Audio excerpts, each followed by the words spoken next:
वास्तव में संसद क्यों है, उसमें दो पक्ष क्यों है? इसलिए है कि दोनों पहलू उजागर हो। किसी भी सिक्के के दो पहलू रहते हैं, ऐसे किसी भी प्रश्न के दो पहलू रहते हैं। एक पक्ष एक पहलू का विचार करता है तो दूसरे पक्ष ने दूसरा पहलू उजागर करना है, ताकि जो होना है वो पूर्णतः ठीक हो, सहमति बने। इसलिए संसद बनती है, लेकिन ऐसी सहमति बनना स्पर्धा करके आए लोगों में थोड़ा कठिन भी रहता है, और इसलिए हम बहुमति का आसरा लेते हैं। उसके लिए स्पर्धा चलती है। ये स्पर्धा है, कोई आपस का युद्ध तो है नहीं। जिस प्रकार ये बातें हुई, जिस प्रकार एक दूसरे को लताड़ना हुआ, जिस प्रकार प्रचार के दौरान हमारे करने से समाज में मनमुटाव बढ़ेगा, दो गठ बटेंगे, आपस में शंका संशय उत्पन्न होगा, इसका भी ख्याल नहीं रखा गया, और विनाकारण संघ जैसे संगठनों को भी उसमें खींचा गया। टेक्नोलॉजी का सहारा करके असत्य बातें परोसी गई, नितांत असत्य। क्या शास्त्र का, विज्ञान का, विद्या का ये उपयोग है? सज्जन विद्या का ये उपयोग नहीं करते। विद्या विवादाय ये खलस्य, ऐसा कहा है।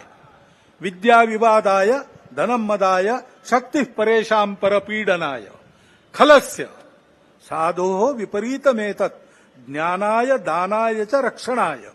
विद्या का उपयोग प्रबोधन करने के लिए होता है, लेकिन आधुनिक विद्या टेक्नोलॉजी का उपयोग असत्य परोसने के लिए किया गया। ऐसे से देश कैसे चलेगा भाई? आखिर सबको देश ही चलाना है ना। दो पक्ष है, विरोधी पक्ष कहते हैं, मैं प्रतिपक्ष कहता हूं। वो विरोधी नहीं है, उसको विरोधी मानना भी नहीं चाहिए। वो प्रतिपक्ष है, वो एक पहलू उजागर कर रहा है, उसका भी विचार होना चाहिए। ऐसा जब चलना है तो चुनाव लड़ने में भी एक मर्यादा होती है। उस मर्यादा का पालन नहीं हुआ, क्योंकि उसका पालन होना इसलिए आवश्यक है कि हमारे देश के सामने चुनौतियां समाप्त नहीं हुई। अब सरकार बन गई, वही सरकार फिर से आ गई, एनडीए। अब ये ठीक है, पिछले 10 वर्षों में बहुत कुछ अच्छा हुआ है। आर्थिक हमारी स्थिति, आधुनिक दुनिया जिन मानकों को मानती है, जिसके आधार पर आर्थिक स्थिति का मापन करती है, उनको लगाए तो हमारी आर्थिक स्थिति बहुत अच्छी हो रही। सामरिक स्थिति हमारी निश्चित रूप से पहले से अधिक अच्छी है। दुनिया भर में हमारे देश की प्रतिष्ठा बढ़ी है। कला क्षेत्र में, क्रीड़ा क्षेत्र में, ज्ञान विज्ञान के क्षेत्र में, संस्कृति के क्षेत्र में हम सब लोग विश्व के सामने आगे बढ़ रहे हैं। हमको धीरे धीरे मानना विश्व के प्रगत देशों ने भी शुरू किया है।